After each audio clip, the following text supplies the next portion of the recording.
درود شریف پڑھیں اور سارے پڑھیں الصلاۃ والسلام علیک یا رسول اللہ وعلی آلک واصحابک یا حبیب اللہ۔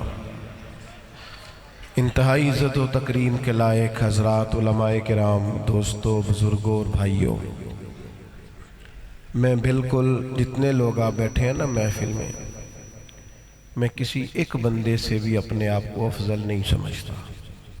یہ کسی عاجزی کے طور پہ نہیں کہہ رہا، بڑے انشراح صدر سے کہہ رہا ہوں۔ من آنم کے من دانم۔ بس بعض لوگوں کو لوگ زیادہ جاننے لگتے ہیں تو یہ اتنی دوڑ دھوپ نہ کیا کریں۔ اللہ آپ کو سلامتی عطا کرے۔ میرے سے ہاتھ ملا کے یا مجھے کوئی چیز نہیں آپ کو ملنے والی۔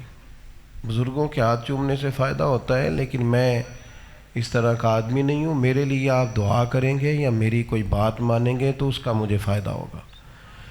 کچھ چیزوں سے باہر آئیں، زندگی کو نارمل کریں، تکلفات سے بچائیں اپنے آپ کو۔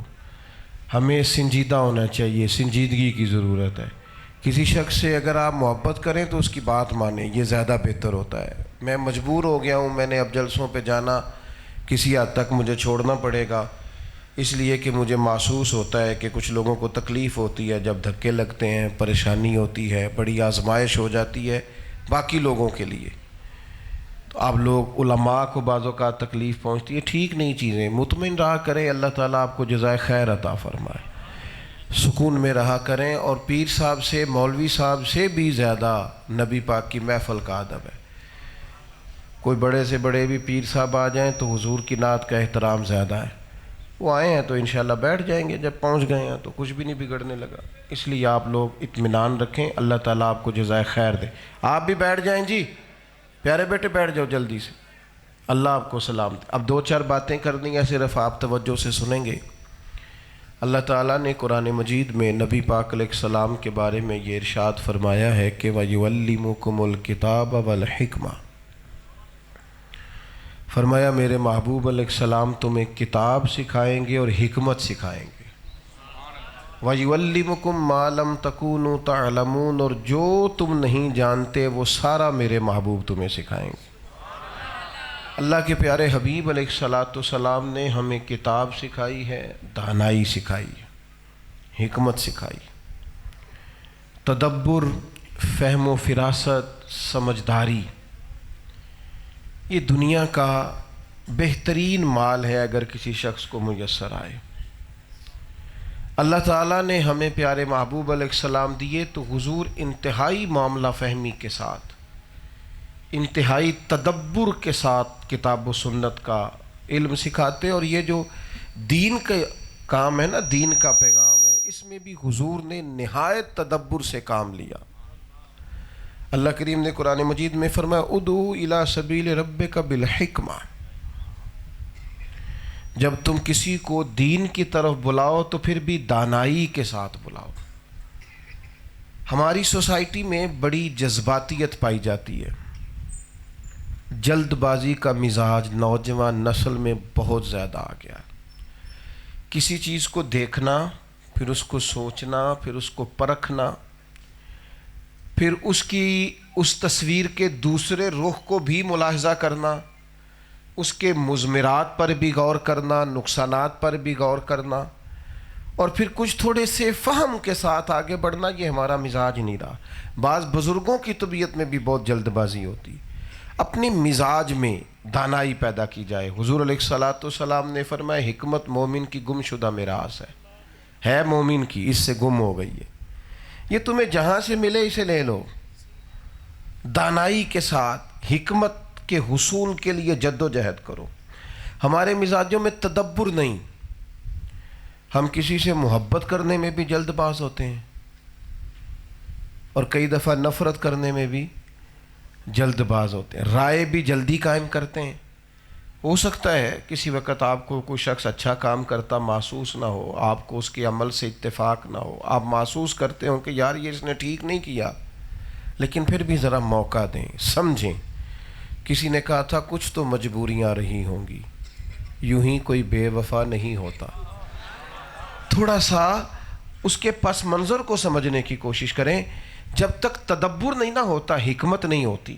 دیکھیں حضور علیہ السلام کی بارگاہ میں ایک نوجوان نے آ کے عرض کیا تھا، یا رسول اللہ صلی اللہ تعالی علیہ وسلم، میں اس شرط پر کلمہ پڑھوں گا کہ میں نمازیں 2 پڑھوں گا۔ آج خیر کسی کو یہ اجازت نہیں ہے شریعت کے فرض میں گنجائش دینے کی، لیکن حضور چونکہ شارع ہیں، با اختیار ہیں، یا رسول اللہ صلی اللہ تعالی علیہ وسلم میں 2 نمازیں پڑھوں گا، آپ اجازت دیتے ہیں تو کلمہ پڑھ لیتا ہوں۔ اللہ کے محبوب علیہ السلام کی یہ حکمت ہے، حضور نے فرمایا تو کلمہ پڑھ صحیح 2 ہی پڑھ لینا۔ شارحین حدیث نے لکھا ہے وہ جس کو 2 نمازوں کی شرط پر کلمہ پڑھایا تھا وہ 5 نمازیں بھی پڑھتے تھے اور تہجد بھی پڑھتے تھے۔ آپ تھوڑا سا نا، یہ ہمارے نوجوان تھوڑے سے دین کی طرف آتے ہیں نا، تو بعض میری طرح کے جو زیادہ مسجد میں آنے جانے والے لوگ ہوتے ہیں وہ گھورتے بھی ہیں کئی دفعہ۔ میں ایک دفعہ شعبان کا آخری جمعہ تھا، رمضان سے پہلا جمعہ تھا، تو میں ممبر کی طرف بڑھ رہا تھا تو ایک نوجوان نے ایک رکا میری ویسٹ کوٹ کی جیب میں ڈال دیا اور ساتھ ہی میرے کان میں کہا کہ یہ پڑھ لیجئے گا تقریر سے پہلے۔ تو رکا میں نے کھولا تو اس میں اس نے لکھا تھا کہ اب ہم نے نا کچے نمازیوں نے بھی مسجد میں آنا ہے، تو یہ ذرا پکے نمازیوں سے گزارش کیجیے گا ہمیں گھورا نہ کریں۔ یہ کہتے ہیں فصلی بٹیرے آ گئے، تو یہ نہ کریں، یہ ان سے کہیں ہمیں آنے دیں اور ہمارے لیے دعا کریں کہ رمضان میں آئے ہیں تو سارا سال ہی آتے رہیں۔ تھوڑی گنجائش دیں، تھوڑا سا تدبر کا مظاہرہ کریں۔ فہم و فراست بہت بڑا حسن ہے زندگی کا۔ ہمارے ہاں نا کوئی شخص بھی ہے نا، کوئی بھی، کئی دفعہ بندے ناراض بھی کرتے ہیں، جس نے آپ کو ناراض کیا نا اس سے بھی پورا ناراض نہ ہوں، اپنے دل میں اس کے لیے گنجائش پیدا کریں، محسوس کریں کہ انسان ہے، غلطی کر گیا ہے، کسی جگہ بھول گیا ہے۔ حضور نے ہمیں حکمت سکھائی ہے، دانائی، اتنی دانائی والے محبوب کی امت، حضور کے پاس کتنی دانائی تھی۔ حضرت وہب ابن منبہ فرماتے ہیں میں نے تمام آسمانی کتابوں کو پڑھا ہے، ان میں لکھا ہے کہ اللہ تعالیٰ نے عقل کے 1000 حصے کیے۔ یہ پوری دنیا کو جو عقل ملی ہے نا، جتنی ٹیکنالوجی، سائنس، ایجادات، یہ اللہ نے ایک عقل کا حصہ ساری دنیا کو دیا ہے، باقی 999 عقل کے حصے اللہ نے صرف اپنے محبوب کو عطا فرمایا صلی اللہ تعالی علیہ وسلم۔ آپ کبھی حضور کے فیصلوں کو دیکھیں، کبھی نبی پاک علیہ الصلاۃ والسلام کی زندگی کے اصول سمجھانے کو دیکھیں، اس تدبر کو دیکھیں کہ اس تدبر نے کتنے کتنے کام کیے۔ جب مکہ فتح ہوا نا تو جھنڈا حضرت سعد ابن عبادہ رضی اللہ تعالیٰ عنہ کے پاس تھا۔ ایک مقام ایسا آ گیا کہ حضرت سعد ابن عبادہ کو تبدیل کرنا ہے، اور کوئی انہوں نے ایسی غلطی بھی نہیں کی جس وجہ سے تبدیل کرنا پڑے، بہرحال تبدیل کرنا پڑ گیا۔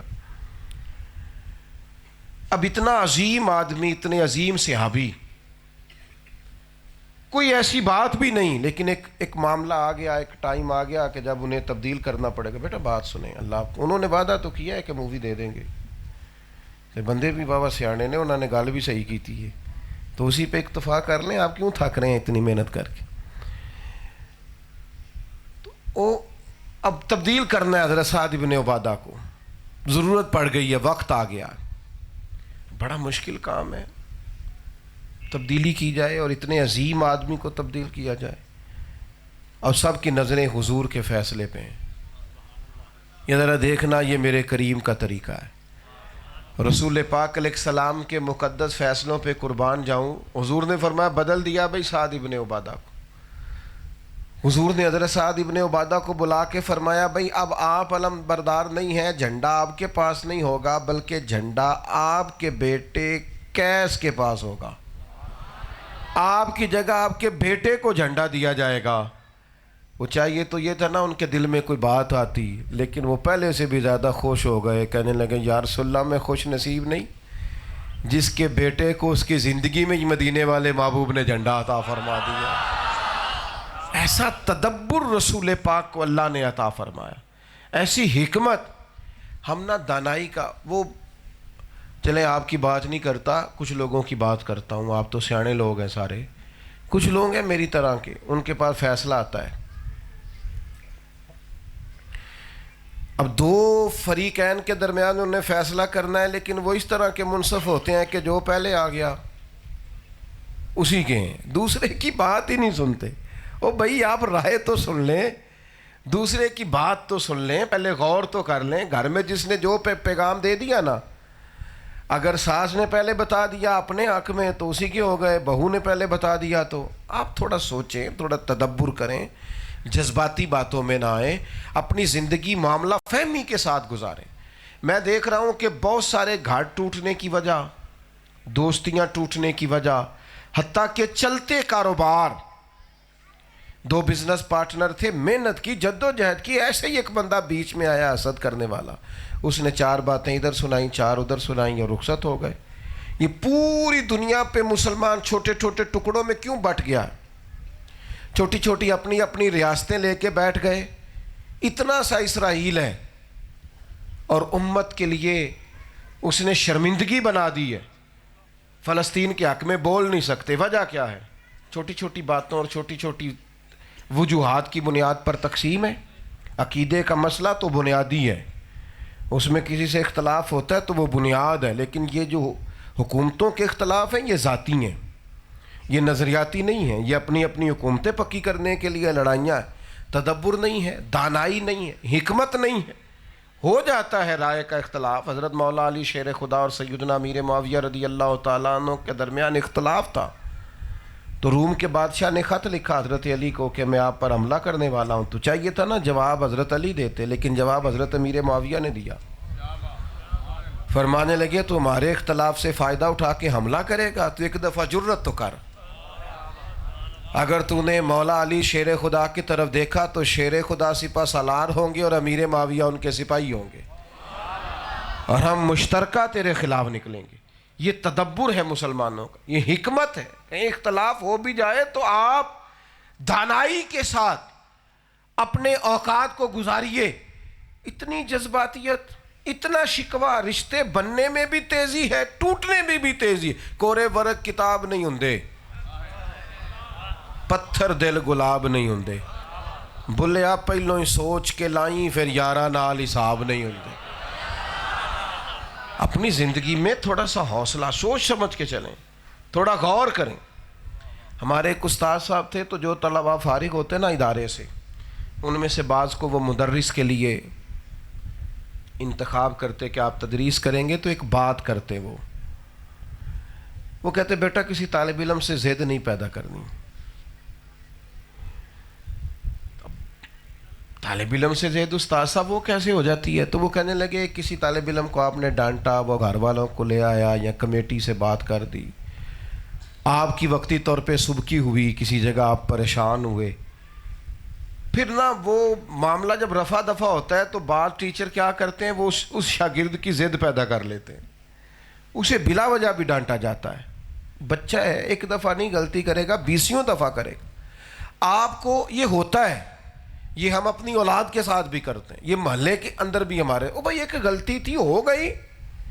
اس بندے کے بچے کے آگے 2 بچے ہوتے ہیں نا، وہ بھی اپنے سسرال والوں کی وہ والی غلطی نہیں بھولتا جو منگنی کے ٹائم انہوں نے کی ہوتی ہے۔ او بھائی اب تو تیرے بچے کے بھی 2 بچے ہیں، معافی دے دے، بس کر دے، چھوڑ دے، اپنے گھر میں سکون لا۔ وہ شکوہ بار بار اٹھا کے لاتے ہیں، وہی تکلیف بار بار اٹھا کے لاتے ہیں۔ اس سے محسوس ہوتا ہے کہ انسان کے مزاج میں تدبر نہیں۔ تھوڑے فہم و فراست والے جب ہو جائیں گے تو دل بھی بڑا ہو جائے گا، حوصلہ بھی بڑا ہو جائے گا، سوچیں بھی بڑی۔ مولا علی شیر خدا رضی اللہ تعالیٰ عنہ نے امام حسن سے فرمایا تھا 3 بندوں سے کبھی مشورہ نہیں کرنا۔ ایک تو فرمایا کبھی بھی لالچی سے مشورہ نہیں کرنا۔ حضور کیوں؟ فرمایا اس کا دل لالچ سے فارغ ہوگا تو تمہیں کوئی صلاح دے گا نا، وہ تو ہر وقت بیچارہ مال کی ہرس میں۔ اور دوسرا فرمایا بزدل بندے سے مشورہ نہیں کرنا، وہ تمہیں کبھی بھی مضبوط رائے نہیں دے گا، خود بزدل ہے۔ اور تیسرا فرمایا کنجوس سے مشورہ نہیں کرنا۔ حضور کیوں؟ فرمانے لگے جس کا دل بڑا نہیں ہے اس کا دماغ کیسے بڑا ہو سکتا ہے؟ ان لوگوں سے کبھی رائے نہیں لینی۔ اپنی زندگی میں جب آپ حکمت کے ساتھ چلیں گے، فہم کے ساتھ چلیں گے، تدبر کے ساتھ چلیں گے، آپ کو پتہ ہے ہمارے دینی ماحول کے اندر بھی ہم دانائی کا شکار نہیں۔ آپ 2 بجے رات کو جلسہ ختم کرتے ہیں، آپ توقع کرتے ہیں کہ جس جج نے صبح 7 بجے جانا ہے کچہری، اور وکیل نے جانا ہے، اور ٹیچر نے 8 بجے جانا ہے، وہ آپ کا جلسے میں 2 بجے آئے گا رات کو؟ تو یہ 2 بجے جو ہم اجتماع ختم کر رہے ہیں تو ہم خود لوگوں کو کہہ رہے ہیں نہ آنا بھائی، بالکل نہ آنا، اس لیے کہ اتنی دیر تک کون بیٹھے گا؟ یہ کام وقت پہ بھی ہو سکتا ہے، عشاء کے متصل بعد بھی 1-1.5 گھنٹے میں ختم ہو سکتا ہے، مغرب سے عشاء بھی ہو سکتا ہے، لیکن کچھ تدبر کی ضرورت ہے، کچھ فہم کی ضرورت ہے، بعض چیزوں پر توجہ دینے کی ضرورت، غور کرنے کی ضرورت۔ اگر ہم اس پر غور کریں گے تو بڑے سارے معاملات میں بہتری آئے گی، اپنے لیے بھی لوگوں کے لیے بھی چیزوں کو نفع بخش کریں گے۔ جلد باز نہ ہوں زندگی میں، اپنے بچوں کو بھی ڈیل کریں۔ وہ میرے پاس ایک بزرگ اپنا بچہ دم کرانے لے آئے تو انہوں نے اس بچے کے خلاف پوری داستان سنا دی۔ اس کا کوئی بھائی ضدی نہیں تھا، یہ ضدی بھی بڑا ہے، 6-7 سال کا بچہ ہے، یہ بات بھی نہیں مانتا، باقی ٹھیک تھے سارے، کھانا بھی نہیں کھاتا، فلاں بھی نہیں کرتا، فلاں بھی نہیں کرتا۔ میں نے ان سے کہا کہ آپ دم کرا لیں، آج کے بعد آپ نے اس کے سامنے نہیں کہنا کہ تو ضدی ہے، اس کے سامنے نہیں کہنا تو نافی، یہ تو بیچارہ پکا ہو جائے گا کہ میں خراب آدمی ہوں، یہ تو بہن بھائیوں سے کٹ جائے گا۔ بچوں کی اصلاح جب بھی کریں غیر محسوس طریقے سے کریں، انہیں نامینیٹ کر کے ان پر اس طرح کا بوجھ نہ ڈالیں کہ وہ بھاگی ہو جائیں۔ آپ اس طرح کا ایک بچے کے بارے میں مزاج بنا دیں گے وہ تکلیف میں آ جائے گا۔ بچہ کس کا ہے؟ ہمارا ہے نا۔ تو اگر کسی وجہ سے ضدی ہو گیا ہے یا نافرمان ہو گیا ہے تو غیر محسوس طریقے سے اسے پکا نہ کریں کہ تو ہے ہی نافرمان، وہ ہو جاتا ہے۔ آپ یقین کریں ایک غلطی بچہ، یہ ہمارے بچے ہمیں کیوں نہیں بتاتے اگر انہیں کوئی تکلیف دے رہا ہو، باہر کوئی ستا رہا ہو تو بچے گھر بتاتے ہی نہیں، کیوں؟ انہیں پتہ ہوتا ہے ساری غلطی تو میری نکل آنی ہے۔ میرے ابا جی نے تو جتنا برا بھلا مجھے کہنا ہے سامنے والے کو کہنا ہی نہیں، اور ایک دن نہیں 20 دن انہیں کوئی بلیک میل کر رہا ہو، کسی قسم کی اذیت دے رہا ہو، بچے بیچارے اپنا دکھ نہیں سناتے، کیوں؟ ابا جی کے پاس ٹائم نہیں، ان سے تو بات کریں تو ہو۔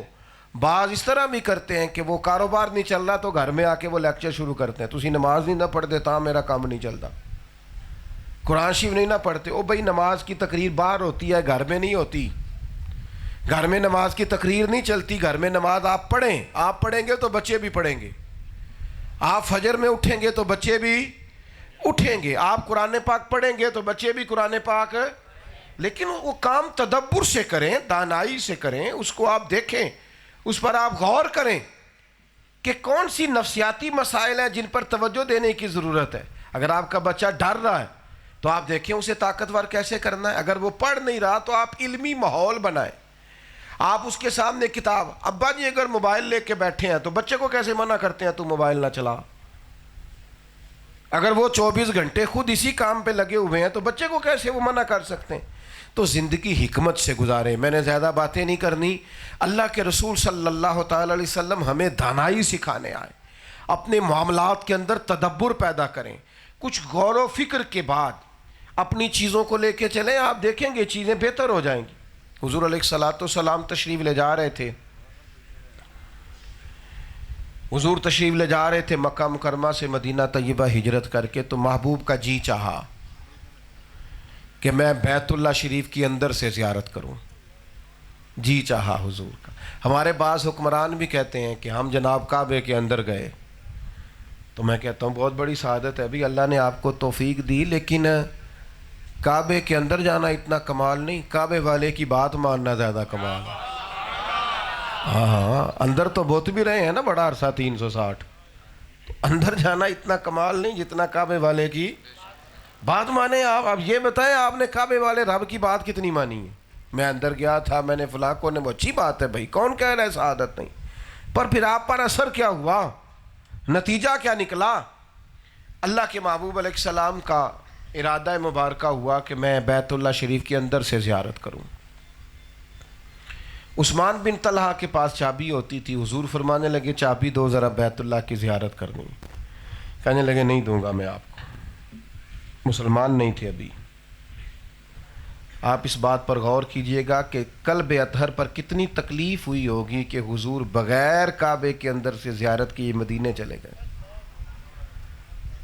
اور حضور بنو ہاشم میں سے ہیں، یہ خاندان ویسے ہی متولی ہے کعبے کا، ان کے رواج کے لحاظ سے بھی ضروری تھا کہ وہ حضور کو چابی دے دیتے، نہیں دی، حضور چلے گئے۔ لیکن جاتی دفعہ میرے کریم نے ایک جملہ کہا، حضور فرمانے لگے عثمان ایک وقت آئے گا میں چابی تم سے لوں گا، پھر جس کو میرا جی چاہے گا اسے دوں گا۔ 10 سال کا زمانہ گزرا، حضور 2 لوگوں کو لے کے گئے تھے، 3 لوگ ٹوٹل گئے تھے، حضرت صدیق اکبر، ایک ان کا غلام اور محبوب۔ لیکن جب 10 سال کے بعد حضور واپس آئے تو 10,000 کا لشکر حضور کے ساتھ، اذا جاء نصر اللہ والفتح، 10,000 کا لشکر۔ عثمان کہتے ہیں میرے کانوں میں بات ٹکرا رہی تھی، حضور نے فرمایا تھا میں چابی لوں گا۔ آ گیا وہ ٹائم چابی کا۔ کسی بندے نے کوئی تکلیف والی بات کی ہو تو وہ بات کسک بن کے دل میں چبھتی ہے، اس جگہ بندہ جائے تو بات یاد آ جاتی ہے، وہ بندہ ملے تو بات یاد آ جاتی ہے۔ عثمان ابن طلحہ کو وہ جملے یاد تھے کہ میں چابی نہیں دوں گا، اور جو حضور نے فرمایا تھا کہ میں تم سے لوں گا وہ بھی یاد تھا۔ اب حضور نے فرمایا بلاؤ عثمان ابن طلحہ کو، وہ آئے، اور آئے اس طرح کہ کانپتے ہوئے آئے، ڈرتے ہوئے آئے، سہمے ہوئے آئے۔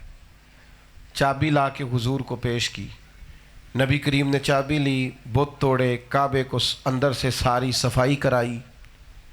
اب جب فارغ ہوئے تو عثمان کہتے ہیں میں تو تیار تھا، مجھے سزا ملے گی، سزا کے لیے تیار تھا۔ یارو یہ مشکل کام ہے، یہ مشکل، ہم کہہ دیتے ہیں آپ سن لیتے ہیں، پر بڑا ہی مشکل کام۔ ہم تو 2-4 باتیں مخالف کر لی تھی ہمارے چچا کے بیٹوں نے، ساری زندگی انہیں نہیں لوگ معاف کر پاتے، انہیں نہیں معاف کر پاتے تو دشمنوں کو معاف کرنا۔ لیکن یہ میرے محبوب کی دانائی ہے۔ عثمان ابن طلحہ کو بلاؤ، کہتے میں دوبارہ آیا تو ہانپتا کانپتا ڈرتا سہما، پتہ نہیں میرے لیے سزا کا اعلان ہوگا۔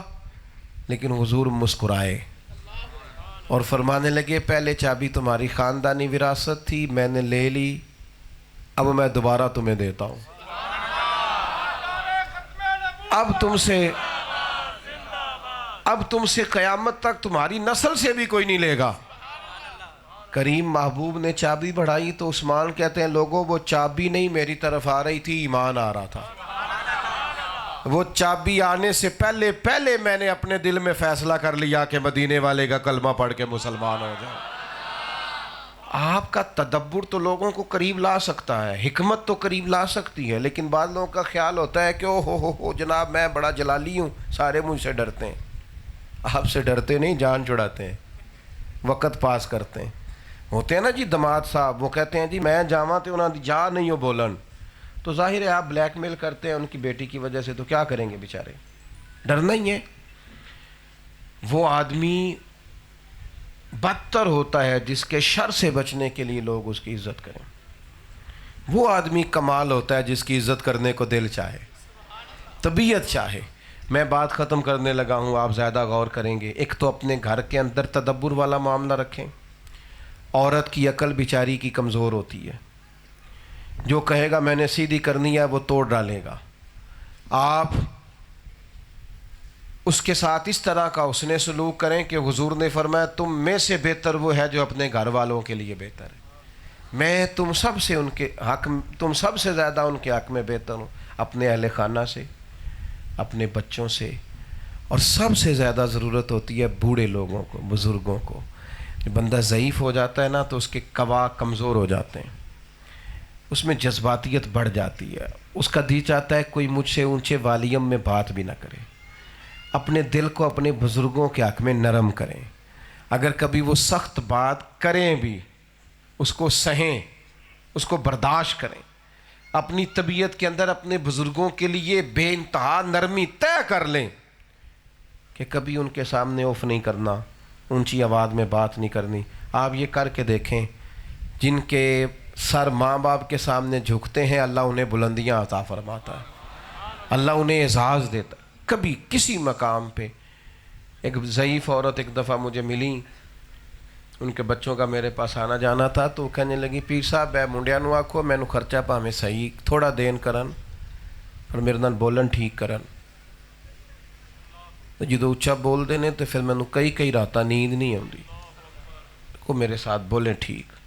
تلخ بات نہ کر. جوانوں اپنے ماں باپ کے حق میں نہایت دانائی سے، اور بعض اوقات بزرگوں کو ڈیل کرنا پڑتا ہے، ان کو پرہیز کرانی پڑتی ہے، بیماری میں دوا کھلانی پڑتی ہے. آپ انہیں ٹائم دیں، نیرا خرچہ نہ دیں، وقت دیں، ان کے پاس بیٹھیں. آپ بزرگوں کو وقت دینا شروع کریں گے، ویسے ہی دوائیاں تھوڑی کم ہو جائیں گی، ویسے ہی مسئلہ ٹھیک ہو جائے. اور اپنے دوستوں کے درمیان بھی حکمت سے، اپنے بھائیوں کے درمیان بھی. آپ کو پتہ ہے اسلام جھوٹ کی بڑی مذمت کرتا ہے، لیکن فرمایا دو لوگوں کی صلح کرانے کے لیے اگر تمہیں واقعے کے خلاف بھی بات کرنی پڑے تو کر دو، صلح کرا دو، لوگوں قریب کر دو. وہ آپ کے دو دوست آپس میں ایک دوسرے کے خلاف باتیں کر رہے ہیں تو یہ آگے پہنچانے کی بجائے یہ پہنچاؤ کہ یار وہ تو تیرے بغیر رہ ہی نہیں سکتا، وہ تو کہہ رہا تھا میرا گزارا ہی نہیں ہوتا. یہ حکم دیا دین نے کہ آپ اس دانائی سے لوگوں کو قریب کریں. ہم آہستہ آہستہ حکمت اور دانائی سے خالی ہو. جذباتی مجھے بتائیں، آپ بیمار ہو جائیں، ڈاکٹر کے پاس جائیں تو کبھی ڈاکٹر نے کہا ساری دوائی کھا لو آج ہی ٹھیک ہو جاؤ گے. دوائی شفا کے لیے، لیکن ساری کھانے سے بندہ زیادہ بیمار ہو جاتا ہے. ڈاکٹر آپ سے کہتا ہے 1 چمچ صبح، 1 چمچ دوپہر کو، 1 شام کو، اور وہ کنفرم نہیں کرتا آپ کو کہ آپ ہفتے میں ٹھیک ہو جائیں گے. کہتا ہے ہفتے کے بعد دوبارہ آنا، دیکھیں گے ضرورت پڑی تو دوائی کو بدلیں گے. لیکن اگر آپ کہیں کہ میری طبیعت چونکہ زیادہ خراب ہے، میں نے ساری بوتل پینی ہے شربت کی، تو اس سے طبیعت اور بگڑے گی. آپ کو ہر معاملے میں دانائی سے وقت گزارنا ہے. معاملہ فہمی سے اس کے لیے ضروری ہے کہ مزاجوں کو تھوڑا ٹھنڈا رکھیں، بردبار رہیں، تحمل کے ساتھ رہیں. آپ خود بخود محسوس کریں گے کہ بہت سارے معاملات آپ کے وقت دینے سے ہی بہتر ہو گئے ہیں. اللہ تعالیٰ میری اور آپ کی حاضری کو قبول فرمائے. اور جن دوستوں نے اہتمام، آپ جا رہے ہیں جی؟ میں تو ابھی ہوں ادھر، بیٹھ جائیں. اللہ آپ کو خوش رکھے. پہلے جانے لگے تھے، محفل ابھی چلے گی، یہیں ختم ہوگی. اللہم صلی علی سیدنا و مولانا محمد معدن الجود والکرم وآلہ وصحبہ وبارک وسلم. اللہ ہماری حاضری قبول فرما، ہمارے گناہوں کو معاف فرما. محمد ایوب صاحب کے والدین کے لیے یہ سال ثواب ہے. اللہ تعالیٰ ان کی قبروں کو ٹھنڈا اور روشن فرما. اللہ تعالیٰ انہیں بہترین جزا عطا فرما. ثناء اللہ صاحب کے لیے بھی دعا ہے، اللہ مرحوم پر اپنا فضل فرما، رحمت اور کرم نوازی فرما. اللہ تعالی ہم سب کے گناہوں کو معاف فرما دے، ہماری غلطیوں سے درگزر فرما دے. ہمیں علم نفع والا عطا فرما، عمل اخلاص والے عطا فرما. مالک کریم بیماروں کو شفا عطا فرما، مقروضوں کو قرض کے بوجھ سے رہائی نصیب فرما، تنگ دستوں کے رزق میں وسعت فرما. اللہ تعالی ہمارے بھائی کی والدہ کو صحت عطا فرما. اور بھی جتنے لوگ بیمار، پریشان، مجبور ہیں، سب کی مدد فرما. اللہ ہمیں نیکی کی توفیق عطا فرما، سجدوں کا ذوق عطا فرما، عبادتوں کا شوق عطا فرما، تلاوتوں کی لذت عطا فرما. اللہ کریم نیکی کی راہوں پہ چلنا ہمارے لیے آسان بنا دے، گناہ اور بدی سے قلبی نفرت عطا فرما دے. جن دوستوں نے یہ بزم سجائی ہے انہیں بہترین صلہ عطا فرما. قرب و جوار سے یا دور دراز سے اتنی بڑی تعداد میں دوست آئے، اللہ سب کو قدم قدم برکتیں عطا فرما. سب کے رزق مال میں، دین دنیا میں اچھے جذبات میں برکت پیدا فرما. امت کی خیر فرما، فلسطین کے مجبوروں کی مدد فرما، مجاہدین اسلام کی غیبی خزانوں سے امداد فرما. ہم سب کا خاتمہ ایمان پہ فرما، دنیا ہو یا آخرت ہو مالک ہماری پردہ پوشی فرما. رب اغفر وارحم وانت خیر الراحمین. وصلی اللہ تعالی علی حبیبہ سیدنا محمد. السلام علیکم. ایسے تو نہیں نا.